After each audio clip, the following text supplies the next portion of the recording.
America is the land of the free and the home of the brave. I'm your host, Epic Journeyman, and this show is for the brave. Welcome, everybody.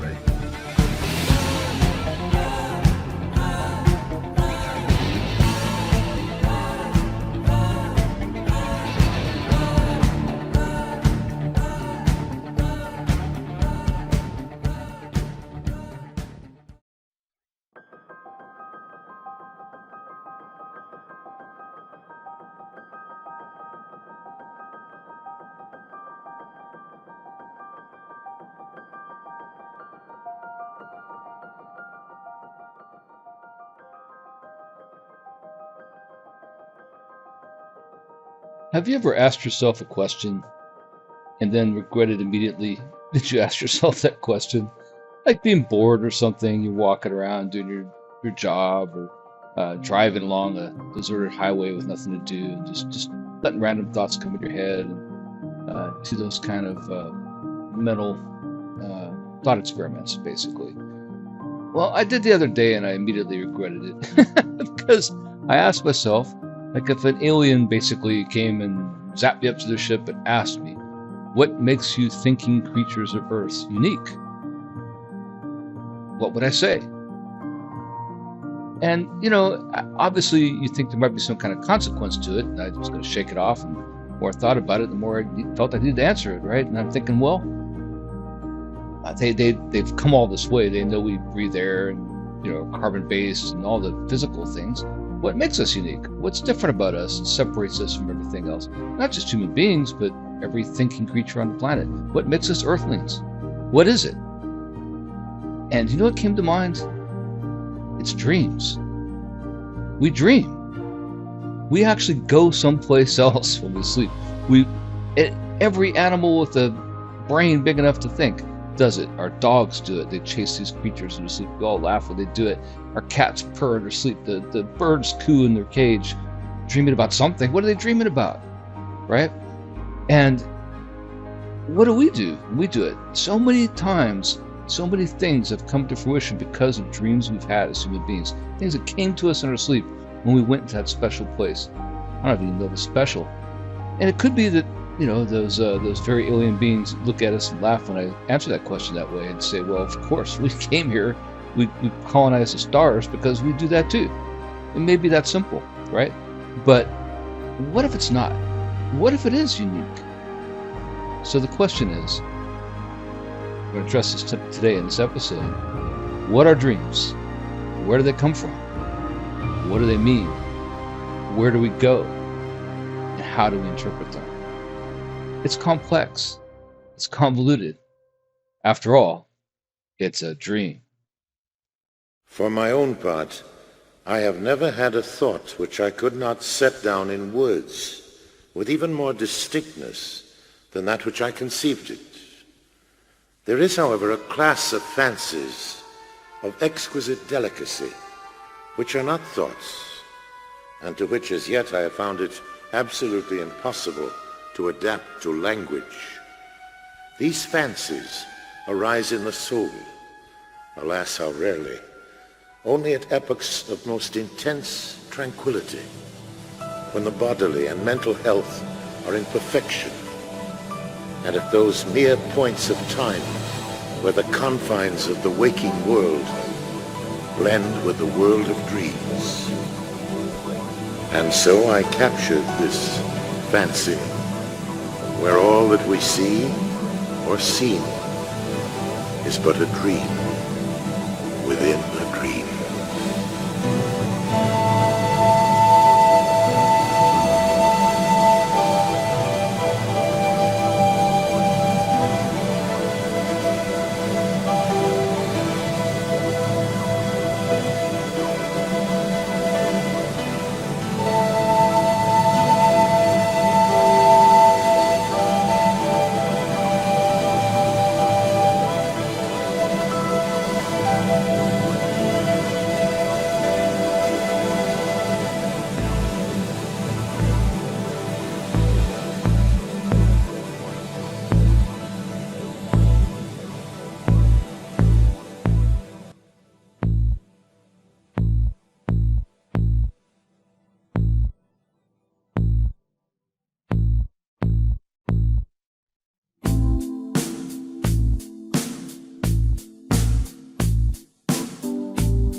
was getting ready for the show, I started thinking about the things I know about dreams, or think I know about dreams, before I started to look up anything else and kind of research it, right? And it's the kind of things everybody else probably thinks. I mean, I thought about how it's Carl Jung and Sigmund Freud have like these differing views. Uh, Jung has this whole idea of the collective unconscious, that we share this kind of collective unconscious, that the experiences of humanity basically are shared among everyone, and we kind of access them that way. I mean, it's pretty wild thought actually. And then Sigmund Freud, we always think of him as like this cocaine fiend, where everything's sexual repression. I swear, like if you look, I remember looking this up in high school.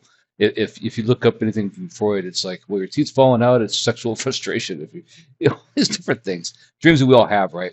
But these are the first people in modern history in psychology who started trying to interpret dreams and try to make explanations for what they meant.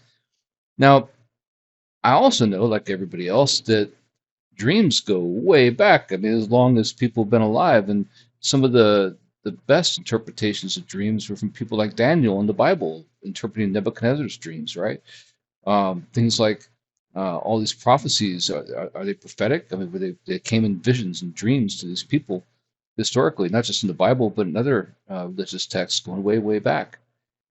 So I thought it'd be fun to maybe start way back then and come forward and maybe tie it into my own personal experience with dreams, because I'm kind of unusual, or well, that came out wrong.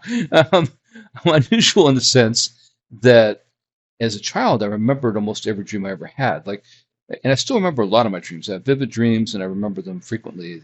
Uh, the older I've gotten, the less frequently I remember them. So I remember maybe less than half my dreams now. But when I was growing up, I remembered every one of them. I mean, just like I experienced it for real. I mean, I remember during the day after a reassess the dream I just had the night before. And so I had these recurring dreams. And we're going to address recurring dreams here because recurring dreams are kind of a special category. So to kind of have a segue in between segments as we talk about different aspects of dreams, I'll share this one dream I had from the time, this recurring dream, from the time I was 9 till I was 11. Now, I read a lot of science fiction. This is before, it's before Star Wars, it's before Battlestar Galactica, all that stuff. Those came out later. I was living in San Diego at the time. But I started reading Heinlein and Asimov pretty early when I was 9. I mean, I read, my favorite book was Red Planet back then. It's kind of a short book by Heinlein. Great story. So I had the science fiction influence. This probably plays into this dream. But this recurring dream is unusual because I had a girlfriend tell me years later that it's unusual, and I guess it is, as a child to dream that you're an adult in the dream, which I was. In the dream, I dreamt as if I was an adult. So in other words, as a 9-year-old, I'm dreaming I'm like a 30-year-old man in the dream. Okay, and the premise is that in this dream, it's either some kind of alternate, you know, I won't say universe, but history, or it's sometime in the future. It's not their current Earth, obviously, but it's on the Earth, and I'm basically the equivalent of a space fighter pilot, I guess, patrolling the upper atmosphere, in orbit, and I get snagged by this alien ship that's in orbit. It's like cloaked, but it's in orbit around the Earth. Like the people on Earth can't see it, but I get snagged. When I get snagged, I end up in this test chamber, and it's not just me. There's other people they've taken from the Earth, right? And they brought them up there. And what it is, it's like this cube. It's about 20 feet by 20 feet square and about 20 feet tall, but it's open on top. And what they do is they give these experiments to us to try to solve. Now these experiments are random puzzles and things, but it's also like an escape thing. Like, so there's 4 of us at a time. For the longest time in these dreams, it was me, this girl. We're from different walks of life, right? So I'm this basically a fighter pilot. Let's call it a space fighter pilot, I guess. And my ship is my fighter, mind you, is on the space station. Like every time that I get walked out to this cube for these tests, I can see it, this hangar, but there's this like robotic droid kind of thing that has like a cattle prod on it that electrocutes me every time. Not electrocutes, but shocks me every time that I try to veer off course.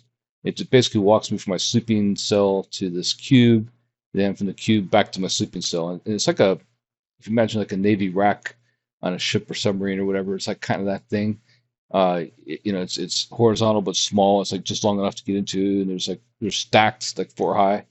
I don't know who else is around me, but mine's like the chest high, and I have to climb in. And then when I wake up from the dream every night, when I have these recurring dreams, I wake up from as soon as I go to sleep in that. This was so wild about these recurring dreams. When I would go to sleep in that world, in that dream, I'd wake up in real life. And then when I'd have the dream, as soon as I fell asleep in real life here, I'd end up back on this ship, right? For like 2 years running. It wasn't every night, but it happened a lot, right?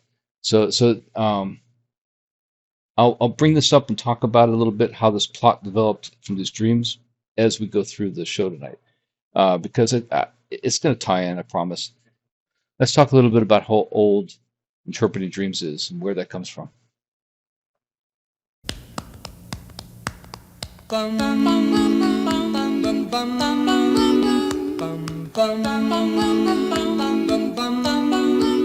Mr. Sandman, bring me a dream. Make him the cutest that I've ever seen.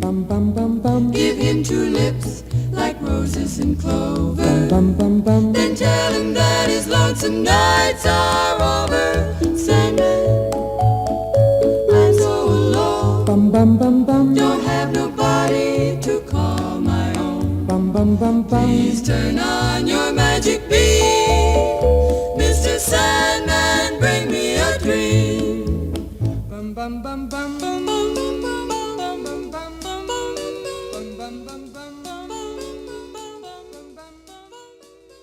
The oldest stories I can find about dreams come from the Aboriginal dream time in Australia. And they believe that powerful spirits shaped the world out of the void, and that it was the spirit world that created the material world. And it kind of echoes the Bible in a way, like the Spirit of God going on the face of the deep, right? I mean, this whole idea that there was no physical universe until it was created by these powerful spirits. And they have a name for it, right? The dream time. And that these spirits became like shape-shifting, literally shape-shifting spirits that could take physical form. Like the rainbow serpent's one of the things they had, and different other things as well. And some became lightning and powerful forces in nature, and some became actually things like stone and creeks and rivers and things like that. So, it's a fanciful story to be sure, but that's the dream time. I mean, there's a reason they call it the dream time, right? It's like we're talking about the manifestation of a dream world into a real world. Now, is it true? Who knows, right? I mean, it's a good story to say the least, and the fact that it dates back so far. I mean, that's what makes it significant to me. And the idea that the dream world was what created the real world is a pretty good idea, I think. And I think it applies a lot to what we're going to be talking about. So it turns out that like the oldest story beyond that, like written story, is in the that I know of anyway, is an epic Gilgamesh. There's a dream story in there, where it's interesting because Gilgamesh is a Nephilim. He's a half god. He's the descendant of one of the Watchers, essentially, which ties into the Book of Enoch, right? And in humans, and that's the other story that I know is the first dream story that I can think of. If it dates back as old as they say it does, it'd be the earliest story. I don't think it does. So in Qumran and the Dead Sea Scrolls, they found this collection of scrolls that included the Book of Enoch. There's more scrolls about the Book of Enoch and some of these extra biblical texts than there were of anything else other than Isaiah. Isaiah was the other scroll compilation they found there more than anything else, right? So the Essenes collected these scrolls there, but among the more normal things like Isaiah, that were found there were the stories of from the Book of Enoch, the scrolls of the Book of Enoch, and the Book of the Giants. In the Book of the Giants and the Book of Enoch, if the story is to be believed, right, predate everything else in the Bible. It's antediluvian, right? So it's before the flood. So all this happens before the flood. So we're talking like in the days post, contemporaries of Methuselah, basically, right? This stuff is going on. So in that story, it's about this giant, this Nephilim, who has a dream about the coming flood, and he's friends with Enoch. Enoch is like this broker in a way, wandering around, intermediary between humans and these Nephilim, and he has this dream of his impending doom, and it's gonna wipe them out, and he implores Enoch to go on his behalf and in their behalf, and lobby God not to do it, right? Because they know that Enoch has this relationship with God. I mean, in the Bible, Enoch walked with God, and God took him, right? He didn't know death. That's the story, right? That's the biblical story. So in this extra biblical text, in the Book of Enoch and the Book of the Giants, this Nephilim, who's kind of like, I don't say he's a leader, but he's one of the good ones, I guess you'd say, right? He's not a bad guy. He's not eating everybody like everyone else was in that story, and rampaging and murdering people and raping them, which is part of that story. That's why they were wiped out, right? He is asked to go and ask God to spare them. And it turns out that God gets upset in the story. Like, why, Enoch, are they asking you instead of coming themselves? Right? And things obviously don't end up well for them. So that's the first dream story that I'm aware of. Like, it's a prophetic dream that's written down somewhere. I mean, the dream time, that story is about the spirit world creating the material world, but it's not per se a dream itself. The name sounds like it is, but it's not necessarily, what it is. It turns out a lot of people over a lot of years have tried to figure out what dreams are, what they mean. As long as we've been alive on the planet, I think people have been trying to figure that out, because we really do seem to go someplace else. We really do seem to experience these things in another worldly manner when we're in that dream state. And I found a good website that kind of described dreams. I'm going to read a little bit from it just because I think it's a good synopsis to start and to work from. And let's go there now. I'm going to read from this website called dreaming.life, the homepage, because I think the homepage is written pretty well, and it's a nice way to segue into some other things. So here it goes. Ancient dream interpretation. For thousands of years, people have believed that dreams were created by supernatural beings and could be used to foretell the future. The Bible treats dreams as messages from God. The ancient Egyptians, Greeks, and Romans also thought that dreams were divinely inspired. Western dream interpretation. The Egyptians produced the earliest known dream dictionary, which is known as the Chester Beatty Papyrus. It was written over 4,000 years ago and is held by the British Museum. Interpretations in the Chester Beatty Papyrus were based on the idea that dreams predict the future. The Egyptians had a system of contrary dream interpretation. If you dreamed about something good happening, it meant something bad would happen to you in waking life. Having a nightmare was therefore a sign of good luck. In ancient Egypt, it was believed that the gods only spoke to people through dreams. The priests built shrines where people who were found to have special dreaming abilities could sleep and dream, receiving messages from the gods in their dreams.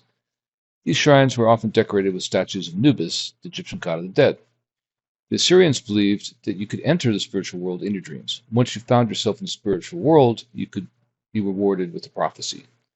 According to Babylonians, there were two types of dreams. Good dreams were caused by harmless spirits, while bad dreams were caused by demons. The ancient Greeks are thought to have been the first to come up with the idea that dreams are created by the dreamer rather than by the gods. Plato thought that dreams expressed secret desires. Aristotle believed that dreams were metaphorical. I'm going to pause here. That's exactly the Freudian, Jungian branch of interpretation of dreams, isn't it? Right there. It's Aristotle and Plato. Okay, to pick up again. Hippocrates believed that dreams contain symbols that represented the dreamer's physical condition, so that dreams could be used to diagnose illness. For example, a patient who dreamt of a fire could be suffering from indigestion. Artemidorus, a Roman who lived in Greek Asia Minor in the 2nd century AD, was the first person known to have written a book on dream interpretation that examined the meanings of the symbols in dreams. Artemidorus believed that in order to interpret a dream, you had to understand what symbols meant to the individual dreamer. The Celts relied on dreams to tell them whether it was a good time to hunt or to go to war. Ancient Jews believed that God revealed his will through dreams, and the Old Testament is full of stories about prophecies that are revealed through dreams. Joseph's interpretation of Pharaoh's dream is an important biblical story. Pharaoh dreams that 7 fat cows are eaten by 7 thin cows, and of 7 healthy ears of corn or 7 diseased ears of corn. Joseph interprets the dream to mean that Egypt will have 7 years of abundance followed by 7 years of famine. Other prophets of the Old Testament, such as Solomon and Elijah, were also inspired by dreams. Much of Islam is based on revelations that came to Muhammad in his dreams. So, non-Western dream interpretation. Some cultures, including many Native American, African, and Australian Aboriginal tribes, have always used dreams as a way to share a collective spirit memory. They get together in groups in order to interpret each other's dreams. Aboriginal cultures speak of dream time, when the sleeping spirits awoke and created the world. The spirits created all the animals, plants, rocks in the world by singing their secret names. The spirits then went back to sleep. Some Aboriginal rock paintings show images of the dream time. According to Native American culture, dreams reveal secrets that are both the physical world and the spirit world. And it goes on. I'm not going to read any more, but I thought that ties in well to what we're talking about today. I mean, now, first of all, I never heard of that papyrus before, so I had to look that up. So the Chester Beatty papyrus, I think it's a woman that wrote this, M. Mallory. Didn't really say if it's a man or woman. Just kind of get the impression it's a girl for some reason. But anyway, I'm gonna say it's she wrote it, and I looked at it, and it was written by early Christians, according to most scholars. I mean, it's still thousands of years old, but like some of these other things, like that Book of the Watchers and Book of Enoch and Book of the Giants, they were found in Qumran, and they're in ancient Ethiopia as well, in the Gi language. But were they written as long ago as people think? And if they were, they're the oldest texts that there are, right? I mean, they're pre-Old Testament, if that's true. There's a lot of these things are not able to really carbon date and find out for sure. So there's really no way to know. But by knowing when the scenes were there in Qumran, for example, the Dead Sea Scrolls, we know that they're kind of contemporaries of Christ. They're about 2,000 years ago.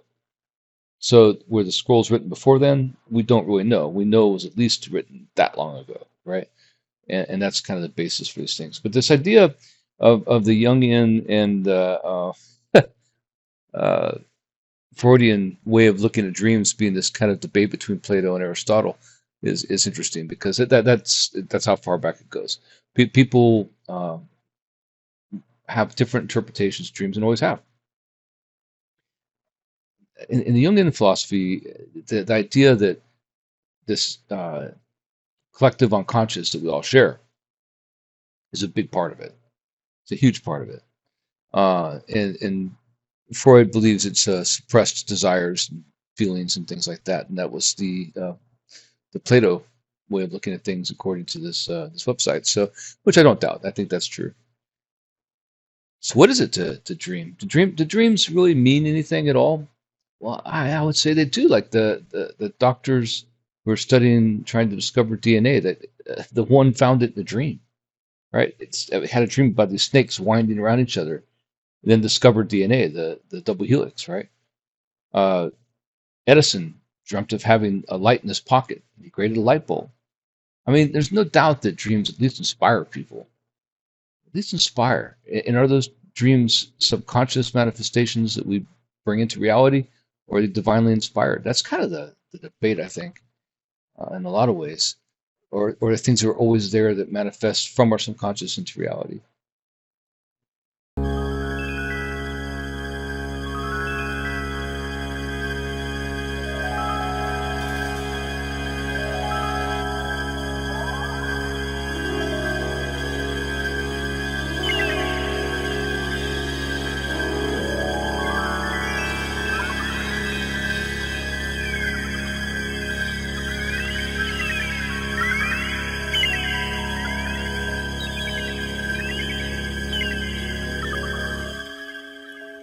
Just close my eyes again. Climbed aboard the dream we've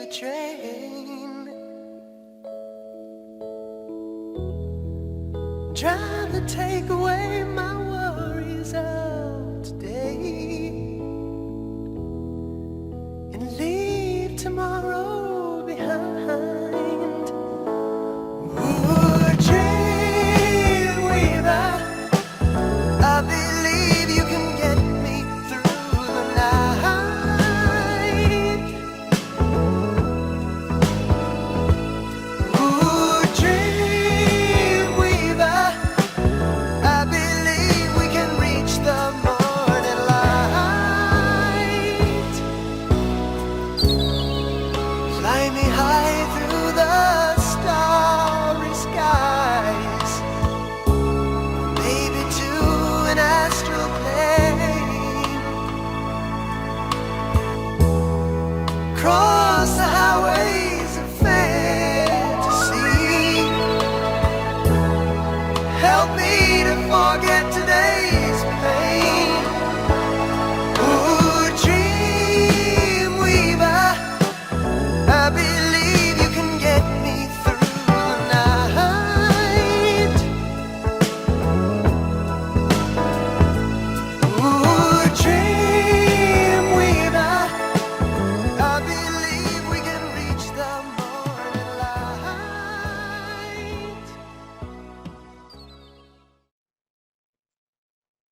So what about this weird phenomena of recurring dreams? I mean, I think we've all had them. I know, like I said, I have, and I'm going to share this one. I'm sharing it with you now. Um, that go on for years sometimes. I mean, it's one of these things that just it doesn't fit into the other explanations for some of these dreams. Like a lot of times, people say that dreams it's a way of assimilating things that happen during the day. That's one of the things I used to hear back in the 70s when I was going to school, right? Was that, well, what dreams are is a way to take all the incidents and experiences you had during the day and kind of compartmentalize them and put them in your memory and store them away, your experiences, and that's what's happening while you're dreaming. Is it's finding a place, the right spot in your brain to save these memories and what you learned. Save the good things, get rid of the bad things, that kind of thing. And there might be some logic behind that, but how does that explain recurring dreams? It doesn't, right? It doesn't. So this recurring dream I had. So remember, I was on the spaceship, right? So it's not a spaceship; it's an orbiting, like, space station. It's orbiting the Earth. And what's going on is so this is picking up where I left off. Uh, the dream would always be the same. So we end up in this cube, this 20 by 20 cube, and there was usually four of us there, and it was always me, of course. And it started off with this girl. She was wasn't like a love interest or anything. She was just a uh, kind of a generic, maybe like a school teacher or something. We're all from different walks of life. I mean, I was like this fighter pilot guy. She was like this, basically like a school teacher, but she was always like kind of panicked, you know. I mean, very, very, very uncomfortable, obviously, being where she's at in this situation. This kind of like architect, engineer guy, and this other guy was also um, like an athlete or something. I mean, and we're there together. And what's going on is that they're doing these tests where they give us these some are like puzzle things. Rubik's Cube had came out about this time, so it's like Rubik's Cube. It's not Rubik's Cube, but it's kind of like this thing. It's like this almost chalkboard thing, but parts of it rotate. You got to line up certain things to form these patterns, and we pass it around. And if you finished it, it was like really ridiculous. You get rewarded with like a snack, you know. And this is what was funny about it was that the walls of this cube were super slick. So we tried to like elevate each other, climb on each other's backs and things, and get somebody to get to the top. And you couldn't do it. There's nothing to grab onto. But when this tray with the food would come in, this little portal kind of thing, this little sliding door would open up. And it was just big enough to get the tray through. But there's a couple times where we jumped up either on top of someone else's back, or whatever, and got up there and grabbed that slot where it was coming through, and you could pull yourself up almost up to get to the top, and then it would close again. Nobody's fingers got cut off or anything like that. It was like inherently safe, I guess. The aliens are doing their job here, and we got to see the aliens from time to time. Like the aliens, they were these tall, skinny, like subservient sorts. They got the impression that they weren't uh, in charge. They were like, I won't say they're drones or anything, but they were like gangly, tall, probably like 8 feet tall, really skinny, really fragile looking, and they wore these kind of like tunic things. Uh, they weren't like lab coats. I kind of interpret them as lab coats, but they had these consoles where whenever they were running these experiments on us, they were just at their console, and they spoke every once in a while. They'd speak English to us, and we could understand them, like, this food's for you, or do this. So they did interact with us, and it'd go through every day. It would be a different experiment, right? And every dream sequence would be a different experiment they would do on us. And one of the dreams was really interesting because the girl broke down. She totally gave up. I mean, she had like a nervous breakdown, and in the dream. And mind you, I'm 9 years old when this is happening. So she has this nervous breakdown in the dream. And I'm trying to console her in my dream, like a 30-year-old guy, right? And get it together. We're gonna get out of this. Don't show yourself like this way in front of them, that kind of thing. And then I woke up, right? And my day went on, and the next sequence she wasn't there, and some other girl came in. So over the span of these 2 years, I had these dreams. Uh, Different people cycled through. Like, but there was always like this event where the people would give up, and it was the theme of the dream was like, don't give up, right? Like, don't give. It was always about that. Don't give up, right? Well, sometimes dreams they turn into nightmares, right? So and what about that, right? So what does that mean, and where does that come into play? At what point is a dream no longer fun? And we've all experienced that, right? And when does it become something almost life threatening? What is a nightmare? Where does that come from?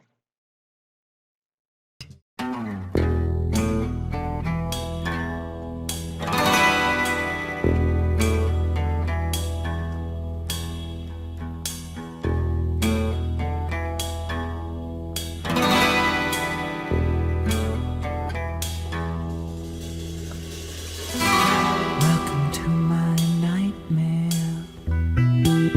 I think you're gonna like it.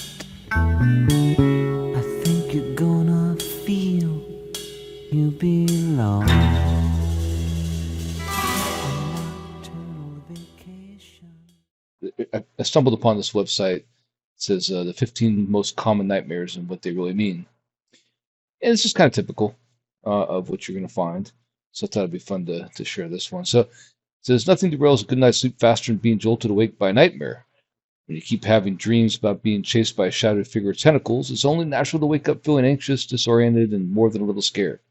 Even though you might feel alone in the moment, take solace in knowing that you might just be experiencing one of the most common nightmares. So there's this, it goes on to describe common nightmares that are actually warnings. So what are nightmares? It says nightmares are essentially a type of dream that elicits intense feelings of fear, anxiety, or distress. The main difference between a nightmare and a bad dream is that nightmares cause you to wake up from sleep. Nightmares can be extremely unpleasant and may manifest in different ways. We can break down nightmares into three types, namely recurring nightmares. This is where I was going to go, right? Put simply, recurring dreams are those types of dreams you have over and over again over a long period of time. Because of the repetitive nature of these dreams, they're commonly believed to represent some unresolved conflict or repressed wishes. Let's stop there for a minute. So I'm talking about this repetitive dream, this recurring dream that I had. I've had multiple ones, but I'm sharing that one with you now. What unresolved issue does that represent, or did that represent when I was between the ages of 9 and 11? I don't know. I really can't think of anything. So I don't know if that's really accurate. So let's go on. Next one's fever dreams. Fever dreams are intense and vivid nightmares that arise when you have a high body temperature. Though they can be unsettling, the dreams stop once the fever subsides. That's absolutely true. Malaria victims experience this a lot. This kind of fever dreams, and there's all kinds of stories, especially like Victorian times, about people who experience these bouts of malaria exploring Africa. Uh, yeah, it's downright horrifying. And the thing is that malaria back then, especially, was really hard to beat. It'd keep coming back and have these fever dreams. And it's vivid dreams. I always have vivid dreams. So let's talk about vivid dreams. It says vivid dreams. While most people forget 95% of dreams as soon as they wake up, vivid dreams or nightmares, no, and nightmares, excuse me, tend to have a more lasting impact. Vivid dreams are characterized by extreme emotion, and you may feel like you're present in the dream, which can particularly be jarring if you experience a nightmare. Why do nightmares happen? Common nightmares plague us all from time to time, and though one of the main causes is stress, they can also happen because of a few other surprising reasons. Medications or supplements? Yeah, definitely. Right? I'd say when I was thinking about this today, uh, veer from the article here, um, a third of the population is on some kind of medication in America. I don't know how it affects the world, but in America, it's basically a third of the population is taking some kind of medication, prescription medication. Uh, some are antidepressants, some are heart medicine, that kind of thing. But I mean, some heavy duty drugs in many cases. That's one third of the population. So yeah, it only stands to reason that it's going to affect your sleep behaviors. Okay, so that's what we talk about here. Taking certain medications or supplements can trigger a variety of common nightmares. Medications such as antidepressants, beta blockers, and sleep aids affect brain activity and neurotransmitters, which can cause changes in the way we dream. Absolutely. Heavy meals before bed. Yeah, I stopped doing that a long time ago, but that's for sure. Eating right before bed is widely associated with weight gain, but another compelling reason not to do this is to keep the boogeyman at bay. Depending on what you eat, late night snacking could be the culprit behind your spine-chilling dreams. Eating a heavy meal right before bed can cause your brain to become more active, which results in restless sleep, increases your chances of having nightmares. Yeah, I think that's pretty good. Sleep apnea.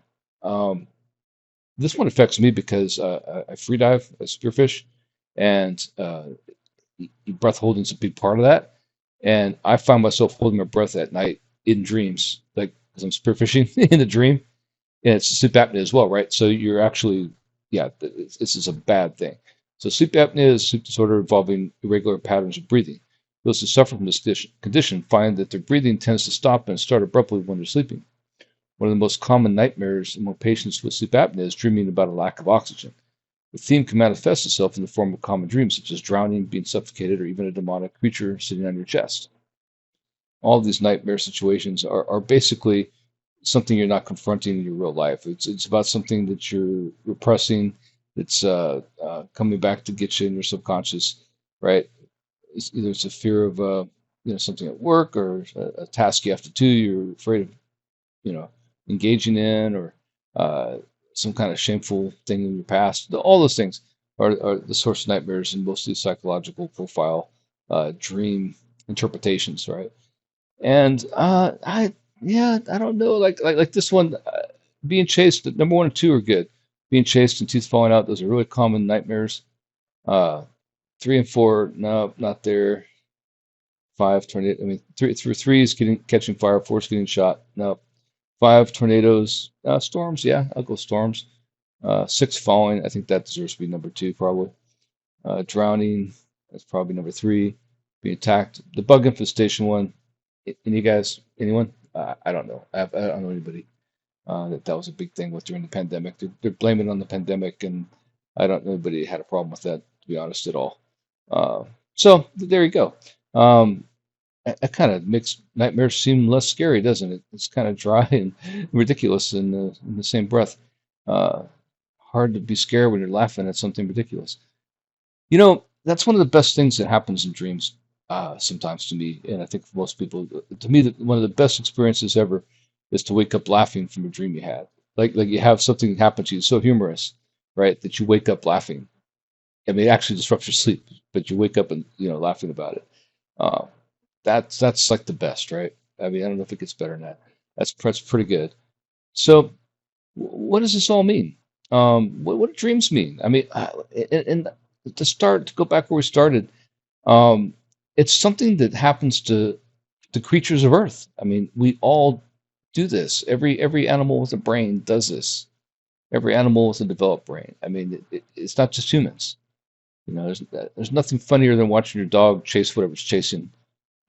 And so what about this idea of sleep paralysis and alien abduction and those kind of things? Like what people say is that the alien abduction phenomena is actually sleep paralysis. We have these uh, mechanisms in our body that shut down our ability to move, so we don't hit ourselves in our sleep or beat up our loved one in bed with us, right? It's a safety mechanism to keep us from getting injured. And so when you are suddenly afraid and you're trying to wake up, you're trying to overcome your body's natural uh, defense mechanism, essentially. And so you have sleep paralysis, right? And you can't move. And people think that's what it is. Like they think that's a lot of what it is. But it's also been mimicked by things in the lab where you can actually see this shapeless, I mean, by shapeless, it's got a shape, it's a humanoid, but this kind of rubber figure, just like an alien. I mean, they did it at Stanford and other universities using electronics, basically, send a signal to the brain uh, of people sitting in a chair in a quiet room with either electrodes or with actual RF weaponry, kind of, well, I won't say weaponry, RF energy, and they would actually see this creature. And basically, what they thought was that it was like a form of a human, a humanoid figure, and because the brain naturally tried to see that, and it was featureless and made it look more alien because it didn't have the features of a normal, human you see on the street or something. But it was enough for the brain to try to associate it with a human shape. I don't know about that if it's something you can do all the time, but it's interesting that was achieved. And I think that one of the more interesting prospects and frightening prospects about dreams is the idea of implanting dreams, the idea of affecting you and making you dream something on purpose. That that is a whole other realm of manipulation, of the mind. I mean, it's one thing to have it happen to you consciously, and we know they can do that, but the ability to sneak things in while you're sleeping. Look, I didn't do it. 5 years ago, I had no idea I'd be here. Who are you, anyway? What do you take me for? I must be dreaming. Second. Second. Second.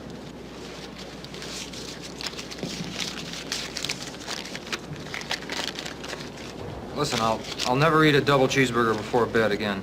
Really. I'm telling you, I didn't do it.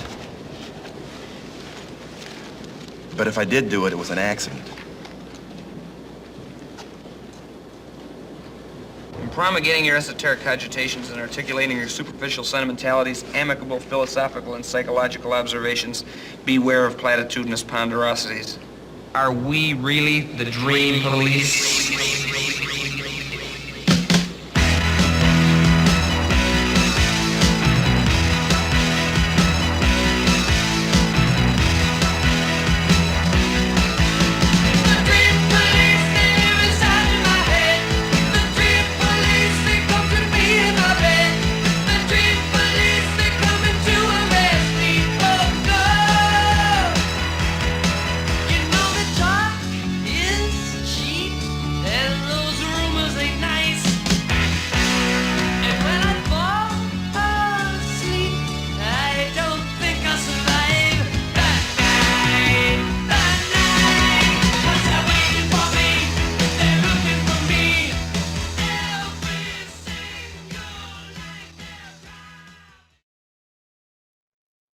So I've been looking into dreams for a long time, and studies that have been done trying to capture images from dreams, and that's been done for a while now, where using things like electrodes and whatnot, they can actually capture images of what people are dreaming.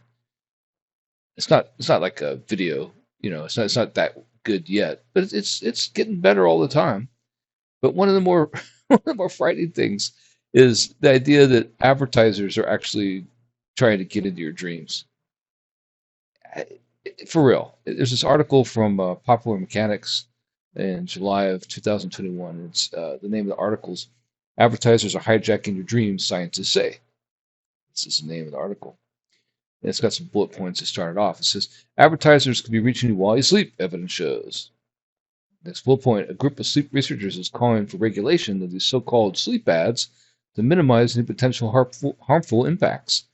And then dream implantation works by playing sounds or using smells to prime your brain. So the article goes on to say the next frontier for advertising isn't virtual reality or holograms, it's your dreams. According to a group of dozens of sleep researchers, and the practice they warn could soon become a nightmare. In an open letter published in the op-ed website DXC, the scientists decry the concept of dream advertising, wherein companies engineer ads into your subconscious through audio and video clips. Not only does the practice already exist, they say in the letter, but a beer company has even publicly tested it out in the lead up to the Super Bowl earlier that year, in 2021. I don't even need to read anymore. I mean, come on. I mean, of course they are, right? But the fact they're doing it, it just at what point? I mean, at what point do we have to just stop, right? I mean, dreams. It's supposed to be a refuge, you know. And that's how I feel about it. I mean, when I have a nightmare, right? That dream, it's my dream. To think that people are influencing my dreams or planting things in there to make me think of buying Coors Light or Blue Moon or something. That's what they're talking about in this article, and they go on to explain many aspects of it. And it's real. They're doing it. Wow, man. I mean, you just need to go live in the jungle, pretty much. At some point, there's no way to get away from this. Well, I think it's a good way to segue into and go out with my recurring dream. I'm going to talk a little bit more about recurring dreams, and the science of recurring dreams is really pretty sketchy. They don't really know what causes it. A lot of people have these recurring dreams. When I was looking into recurring dreams and explanations for them, they all kind of say the same thing. It's proposed to be some kind of psychological issue that you're not addressing, something that is buried in your subconscious and it manifests itself in these dreams. And when I think about my recurring dream from the time I was 9 to 11 about this space station and being a captive and test subject, I can't really think of anything as a 9 to 11-year-old that I would be hung up on, to make me think that way. But I'm going to go ahead and let you know how that series of dreams ended, because it did end. It did end, and it was really interesting. So the way unlike a lot of dreams, this particular series of dreams, it moved forward like a plot. It got more intense, and it got more subject matter added to it as it went along until it finally had this climax, right? And then I tell you about the climax, and that's a good way to end the show, I think. So check this out. What happened was that they kept bringing these people in, and like I said, it's like 20 by 20 cube, and we're underneath the ground floor, and the aliens that are keeping us captive are above us, and every once in a while you'll see them, but most of the time it's just the objects they send down there, and it's a sense of hopelessness that takes over for the other test subjects. Along the way, various people cycled through. There's always only 4 of us, and I kept thinking we're going to escape at some point, right? But that woman, she bailed out. She had a nervous breakdown. Another girl came in. She didn't have a nervous breakdown. She was with me still. And the architect dude was there, or whatever he was. And the other guy freaked out somewhere along the line. So this group, from the time the dream started to the time it ended, it was pretty much a completely different cast of characters by the time it got to its resolution. And the way it resolved was, one day we're doing this test. We've been watching this trays of food come through this little portal, this little slot, and like I said, it's totally smooth. This sides of the wall until the tray comes through with whatever's on it. It's not always food. Sometimes it's like a test object. It's something we're supposed to work on, these puzzles and things. And they're varying sizes. It's not always a small thing. Sometimes they're pretty large. And we know that when it opens up, that's potentially a way to get out, right? But it never happens in the same place twice. Well, in this particular episode, this particular dream, which was the last dream, what happened was, while it's coming through the wall, it's delivering some puzzle or something happens. It was like an object hits the station, like it's a meteor or something, like, you know, some kind of space debris. Something happens, and when it does, there's a glitch. And mind you, this is 1970, whatever. You know, I'm a little kid. I'm 11 years old at this point, and so when it happens, the wall. It turns out the wall does have like handholds. It does have holes in it. It does have these access points. You just can't see them. The whole thing was an illusion, right?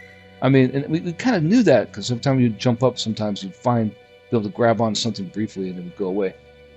But when this it's kind of like a hologram, and what happened was this hologram of the smooth wall became visible. It went away, and you could see what it really looked like. And there was this actual crawl space. And it wasn't that high above ground at all. Now, like I said, it actually opened and closed when these things came through it, and always came in different spots, right? But when this incident happened, whatever happened to the station and eliminated the hologram that made it look smooth, you could see that you had a place to crawl through. And I jumped up there. One of the guys there, you know, propped me up, and I climbed in, and straight away, as soon as you climb through, I could pop up above where all those observing aliens were, and pop right up there. I was right up into the lab space, basically, the station. And it was hilarious because what happened was when I popped up there, you could hear them, because remember I was saying they could speak English. They'd talk to us every once in a while. They'd say things, you know, to instruct us on what to do, and they just start panicking. They start running away, right? And they're going, "It's loose! It's loose!" Not like he's loose. It's loose, right? And now, mind you, I knew where my ship was. I've been walked by it all the time when I've been walked back to my cot, back to my sleeping station, right? But there's nothing stopping me from getting there this time. So I run over there, and along the way, they just they get out of my way. All the aliens, they get out of my way. They're scared to death of me. They are horrified, right? I mean, you can see it on their faces. They're horrified of me, right? And as I get to the bay where it's like a fighter plane, right? But it's a spaceship, and it's in this bay, this hangar. As I get there, when I get there, I'm bummed, because when I get there, there's this actual monster. It's freaking huge. It's like it's 10 feet tall. Its body's not that big. It's not bigger than a regular person, you know, proportionally, probably its body. I mean, it's big. It's like a big man, but its head is gigantic. It's like its head's 4 feet across.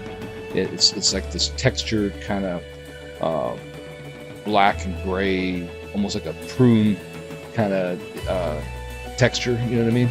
And its eyes are like as big as saucers. It's got these funky teeth and stuff. It just looks like it's a literal monster, like a nightmare creature, right?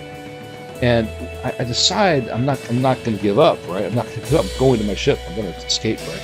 And I think to myself, I can't fight it, so what can I do? I think as I'm running towards my ship, I'm gonna slap it upside the head on its left side with my right hand.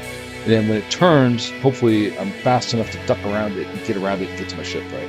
I mean, it's a fool's errand, right? It's a crazy thing to try, but I'm not going to give up. I'm going to go for it, right? When I slap it, it's like a water balloon. It just pops like a water balloon. It turns out there's no substance, no mass to this thing at all. When I hit it, it just pops like a water balloon. And the amount of matter is like it fit in a soda can. It just falls on the ground. It just pops like there's nothing there. It was all fake, basically. I mean, it seemed real, but it was some kind of. It seemed like it was alive. But when I hit it like that, it just popped like a water balloon. And there's nothing but wet. And I get to my ship, and I fire it up, and I escape the hangar bay, and I get outside, and I'm looking in space, right, as I'm flying out, and I fire up the radio, and I tell the people on Earth, my compatriots there, what's going on. That there's this alien ship in the atmosphere, in orbit around us, not the atmosphere, but in orbit around us, and that other people are there, and I tell you what, man. I woke up, I sprung out of bed that day. Like when I woke up, I was so elated. I was so happy. It was like the biggest sensation of triumph I've ever felt up to that point. I was 11 years old, right? But man, I tell you what, it was amazing. And I never had those dreams again after. I mean, because I escaped, right? That was it. I escaped. And you had this definite sense that it was all going to be okay. Like the other people that, in the military where I was at the time would come take care of it. We'd find the invaders before they could do what they were planning to do to the Earth, what they were doing to study us and all that stuff. I mean, it was all about some impending invasion or something maybe, and basically this escape stopped the whole thing, right? That was awesome, right? And it was just a recurring dream that I had for 2 years, right? And that's how it ended. So dreams, man, dreams. Sometimes you could dream about finding DNA, like they did. Sometimes you could dream about creating a light bulb, like Thomas Edison did. And sometimes you just escape an alien research group on some orbiting space station. But it's something unique to human beings and animals of the Earth, I think. Maybe it's not, though, but I like to think it is. It makes us Earthlings, right? So, sweet dreams, everyone.